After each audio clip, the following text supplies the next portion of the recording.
Fala pessoal do nono ano, estamos recomeçando o nosso trabalho, espero que vocês estejam dispostos para recomeçar. Nesse recomeço nós vamos falar sobre a função afim, né? Vamos falar sobre a função, como é que ela se comporta, vamos falar sobre o formato dela e principalmente fazer uma análise bem legal sobre o gráfico da função afim. Nós vamos utilizar o GeoGebra para isso, tá bom? Vamos lá então? Então, vamos lá. Nós estamos falando aqui sobre a função afim, que é o nosso capítulo 4. Nós vamos dar agora mais detalhes dessa função, tá? E vamos começar aqui pela definição da função. Uma função f de R em R é chamada de função afim quando pode ser escrita na forma y igual a ax mais b, com números a e b sendo números reais, né? Com a e b sendo números reais. Essa parte aqui, olha, essa simbologia f de R em R, eu quero falar um pouquinho mais adiante, tá? Agora eu quero falar com vocês sobre essa estrutura, a função do primeiro grau, também chamada de função afim, tem sempre essa estrutura, y igual a ax mais b. Esse a e esse b vão ser sempre números, né? E x aqui vai ser a nossa variável, ou né, no caso, a nossa variável independente, né? O valor independente da função, tá? A e b são constantes. Bom, então, para ser uma função afim, tem que respeitar esse formato aqui, que é uma fórmula geral da função. Pessoal, quero mostrar para vocês aqui algumas funções para ver se a gente reconhece como função afim ou não, tá? Então, temos 3 exemplos aqui. No exemplo da letra A, vocês vão perceber que, apesar de ser muito parecido com a estrutura que foi mostrada de função afim, tem um detalhe que faz com que essa função não seja função afim, né? Que é esse x elevado ao quadrado aqui. Na verdade, o problema está no expoente. O expoente 2 torna essa função uma função do segundo grau e não uma função do primeiro grau ou uma função afim. Então está excluído aqui da família da função afim. O exemplo B, eu tenho o x no denominador. Reparem que na função afim o x está no numerador. Mesmo que eu tente passar o meu x aqui para o numerador, essa operação, que é possível, né, matematicamente, alteraria o expoente, passaria a ter um expoente negativo, o que não ocorre aqui na função afim. A função afim tem o expoente sempre igual a 1, por isso ela é do primeiro grau. E a letra C também não é uma função afim, porque em vez de ter a variável x multiplicando, ela está no expoente, ela está sendo elevada aqui o valor de x. Isso é uma função exponencial, né, e não uma função afim. Tá bom? Então nenhuma dessas 3 funções aqui são exemplos de função afim. Nenhum desses casos pode ser classificado como função afim. Vamos ver agora na próxima tela vários exemplos de função afim, todos eles muito diferentes, mas todos eles se classificam como função afim porque todos eles, no final, podem ser caracterizados, podem ser encaixados nesse formato y igual a ax mais b. Tá?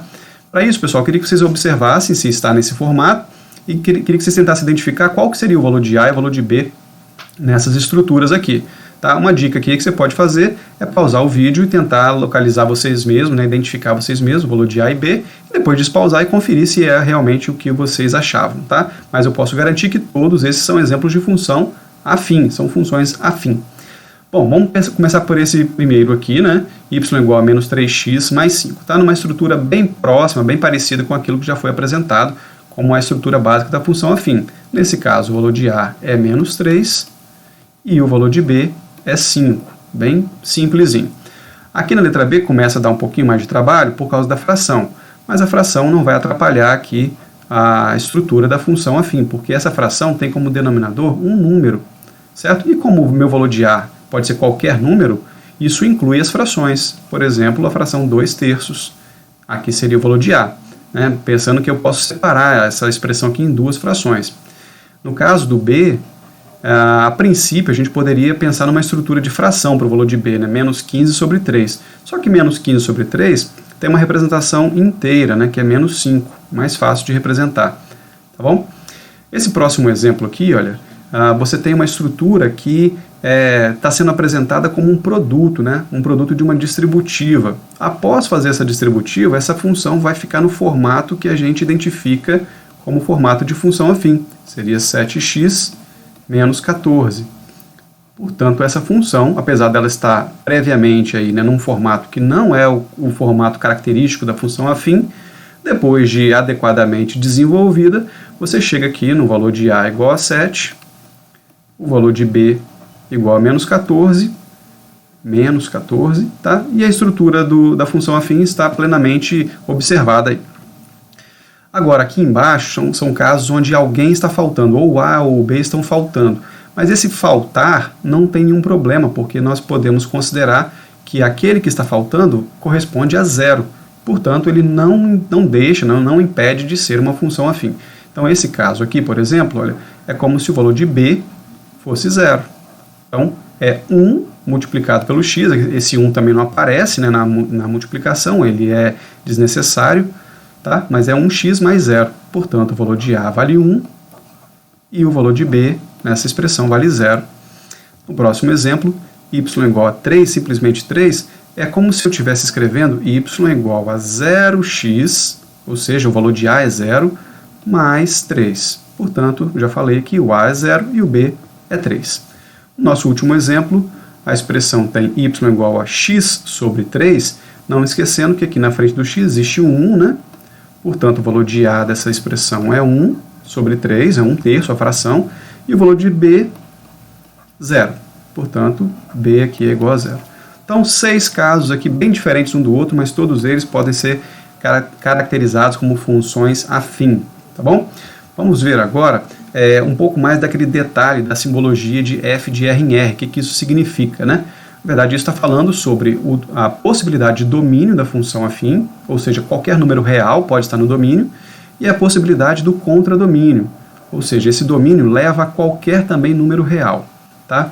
Para isso, pessoal, para demonstrar isso num exemplo, eu vou escolher aqui uma função afim, certo? Que eu posso utilizar aqui ou esse formato de f de x, ou o formato mais simples, né, de y igual a 2x menos 8. Nesse caso, o valor de A é 2 e o valor de B é menos 8. Percebe? E com isso, pessoal, eu posso construir uma tabela, onde nessa tabela eu identifico aqui, escolho qualquer valor de x, e eu vou mostrar para vocês que para qualquer valor de x que você escolha, sendo uma função afim, você sempre vai encontrar um valor de y. Isso está garantido pela própria definição, porque diz que a função afim leva qualquer número real em sempre um número real. Então, posso fazer uma tabela bem aleatória, né? Ou melhor, escolhas bem aleatórias. Escolhas aleatórias para x ou escolhas aleatórias para y, porque tanto um quanto o outro vão ser possíveis, né? Qualquer valor de x leva num valor de y. Pessoal, a minha construção aqui, para eu adiantar, eu já fiz aqui, olha, e eu vou, à medida que eu for construindo aqui essa tabela, eu vou colocando os pontos localizados nessa tabela aqui no plano cartesiano, para vocês já verem, né, como é que é a estrutura do gráfico da função afim.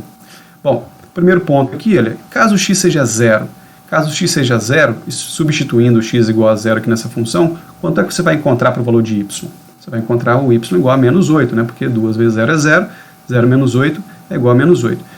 Esse ponto tem uma localização perfeita para ele aqui no plano cartesiano. Ó, preste atenção que eu vou mostrar aqui onde que fica. Ó, apareceu aqui embaixo na sua tela a localização. Repare que aqui é o menos 8 no eixo y e o x é igual a 0, ele está em cima do 0 no eixo x. Tá, isso vai acontecer aqui para todos os pontos, mas eu vou andar aqui um pouquinho mais rápido. O próximo ponto, quando x for igual a 5, você fazendo essa conta, 2 vezes 5 é 10, 10 menos 8 vai dar 2. Então, a localização desse ponto, ó, 5 com 2, x é igual a 5 e y igual a 2. Vai estar aqui, né? Aqui vai estar o ponto. Próximo ponto, x igual a 1. Se você substituir o x pelo 1, 2 vezes 1 vai dar 2, 2 menos 8 vai dar menos 6. Então, mais um ponto que eu posso colocar aqui.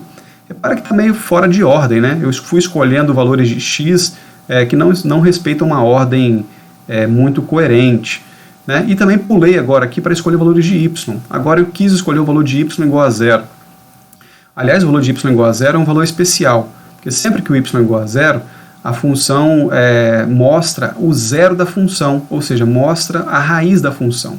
Por isso eu estou dando um destaque para ele aqui, olha, e esse ponto é especial porque ele sempre corta o eixo x, né? Ele sempre está localizado em cima do eixo x. Então, todas as vezes que um ponto da função está em cima do eixo x, esse ponto é um zero da função, é uma raiz da função. Vocês já estudaram isso, já mostrei isso para vocês nas aulas anteriores. E o último ponto que eu queria mostrar aqui nesse gráfico é o ponto, quando o y for 4, se eu substituir esse y aqui por 4, eu resolvo uma equação do primeiro grau, passando esse menos 8 aqui, ele vai somar com 4, vai ficar 12 dividido por 2, vai dar 6, e aí a localização desse ponto, então, está aqui em cima, tá? Repara, pessoal, esses pontos estão bem alinhados. Aliás, o fato dos pontos estarem sempre alinhados é que dá o nome dessa função. Esse nome, função afim, né, tem uma origem latina que significa ligados. Claro que você pode ligar pontos que não estejam alinhados, mas lá na origem do estudo das funções, eles entendiam que essa ligação, essa conexão, ela era lógica, ela era coerente quando se formava uma reta. Tá? Então a função afim significa isso, pontos ligados. Tá bom? Reparem que, de fato, todos os pontos pertencem a uma mesma reta. Existe uma reta que passa por todos esses pontos, por mais que você pegue e escolha valores aleatórios de x, o cálculo do y vai levar sempre esses pontos para sobre essa reta. Ou o contrário, se você escolher valores para y, o cálculo do x vai levar a pontos sobre exatamente essa reta. Bom, agora eu quero fazer com vocês uma análise do gráfico da função afim. Tá? Nessa análise do gráfico da função afim, eu quero mostrar para vocês, quero definir de uma vez por todas qual é o formato do traçado da função afim, qual que é o papel do coeficiente A, e aí já vou aproveitar para explicar para vocês, para informar vocês que esse coeficiente A, aquele número que está sempre lá multiplicando x, tem um nome de coeficiente angular. Quero mostrar para vocês por que chama de coeficiente angular, o que isso tem a ver com o ângulo. Qual é o papel do coeficiente B, que também tem um nome especial, chamado de coeficiente linear. Eu quero mostrar para vocês qual é o papel dele, onde é que ele se localiza no gráfico, e o que representam os pontos de interseção com os eixos x e com o eixo y, tá bom?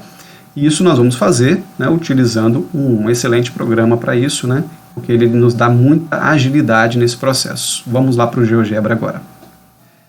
Bom, pessoal, então nós estamos aqui no GeoGebra, eu já tinha preparado aqui uma apresentação no GeoGebra, onde eu construí uma função do primeiro grau, básica, uma função aqui onde eu construí f de x igual a 2x menos 6, porém com uma possibilidade de variar esses valores de a e b entre menos 10 e mais 10. Tá? Eu posso variar aqui o valor de a entre menos 10 e mais 10 e o valor de b também entre menos 10 e mais 10. Fazendo isso de um jeito muito rápido, mexendo aqui nos controles de A e B, deslizando para a esquerda e para a direita. Tá? Eu programei para que esses valores de A e B sejam valores inteiros, mas na prática eles podem ser quaisquer números reais e também não precisam estar limitados a menos 10 e mais 10. Isso é só para a tela ficar mais adequada aqui, mostrando aquilo que nós pretendemos mostrar. Bom, então inicialmente, deixa eu colocar isso aqui numa posição melhor. Inicialmente, então, nós temos essa expressão, 2x menos 6, que é a função desenhada aqui. Já responde uma pergunta que eu tinha feito anteriormente, Como é que é o gráfico da função do primeiro grau? O gráfico da função do primeiro grau é uma reta, sempre é uma reta, tá? Agora, observe o que vai acontecer à medida que eu aumento ou diminuo o coeficiente angular A. Por exemplo, ele está aqui como 2, eu vou passar para 3, 4, 5, 6, vamos chegar aqui até 10. Tá? Observe que à medida que eu vou aumentando o valor de A, o ângulo que a reta forma com o eixo x vai também aumentando. À medida que eu vou diminuindo o valor de A, o ângulo que a reta forma com o eixo x vai também diminuindo. Caso esse valor de A chegue a zero, o ângulo que a reta forma também chega a zero, porque fica na horizontal. Então, horizontal com horizontal, o ângulo é zero.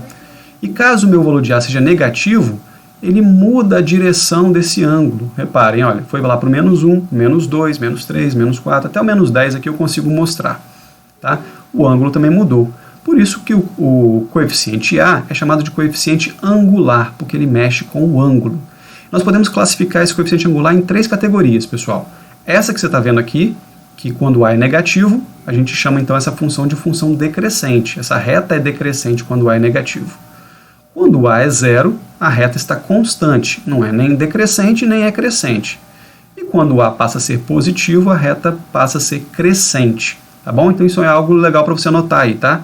O coeficiente angular, A, ele distingue o gráfico em 3 categorias. Crescente, quando A é positivo. Constante, quando A é zero. E decrescente, quando A é negativo. Tá bom? Então esse é o papel do coeficiente angular, é fazer isso. Bom, o papel do coeficiente angular B, pessoal, vocês vão ver aqui agora que essa reta, à medida que eu fui mexendo no A, ela não mexeu, ela não saiu da posição que ela estava aqui fixada, parece que ela estava pregada aqui no valor de B igual a menos 6. Repara, ó, por mais que eu mexo aqui no valor de A, ela continua sempre passando lá pelo menos 6. Tá? E esse justamente é o valor de B. Será que isso é uma coincidência? Não é não, olha só, se eu passar aqui para menos 4, ela vai ficar fixada no menos 4. Por mais que eu altere o valor de A, ela não vai sair ali do valor de menos 4. Portanto, o valor de B define exatamente a posição em que a reta vai cortar o eixo Y. O valor de B sempre define a posição onde a reta corta o eixo Y. Pessoal, isso é fácil de provar matematicamente. Imagine o seguinte, o lugar onde a reta corta o eixo Y é um ponto que sempre vai ter valor de x igual a 0. Sempre vai estar em cima do zero do x. Portanto, se você substituir o x por zero na função, A vezes 0 vai dar 0, mais B vai sobrar o valor de B. Ou seja, o valor de B vai definir onde a função corta o eixo Y, sempre, tá bom? E a outra coisa que seria importante a gente observar aqui é onde é que o gráfico corta o eixo X. Onde o gráfico corta o eixo X não é mostrado nem pelo valor de A, nem pelo valor de B. Atenção para isso. O valor de A fala sobre a inclinação, se o ângulo é positivo, se o ângulo é negativo, se ela é crescente, se ela é decrescente, ou se por acaso ela é constante. O valor de B, sim, ele mostra onde a reta corta o eixo Y. Mas qual é o valor que mostra onde a reta corta o eixo X? Por exemplo, aqui parece que a reta está cortando o eixo X lá no menos 3, não é? Pois é, esse menos 3 não está sendo mostrado aqui nem no valor de A, nem no valor de B. Para você definir que realmente aqui é o menos 3, ou seja lá qual for o outro valor, é necessário você substituir essa expressão aqui, ó, f de x ou y da função por 0. Aí você substitui por 0, fica 0 é igual a x mais b, e portanto então você calcula o valor de x na equação que vai ser formada a partir dessa substituição por 0. Tá bom? Então essas são as características, tá, do gráfico da função do primeiro grau. Bom, pessoal, então era isso que eu tinha para apresentar aqui para vocês sobre a função afim. É claro que vocês precisam fazer muitos e muitos exercícios, né? Eu fiz uma recomendação de exercícios, uma recomendação de estudos que está postada lá no seu blog. Siga aquela recomendação, mas uma coisa que é muito importante, participe ativamente nas aulas online. Manifeste a sua dúvida, faça o seu comentário e se precisar de alguma explicação extra, não deixe de falar, até eu conto com a participação de vocês, tá ok? Até lá então, pessoal.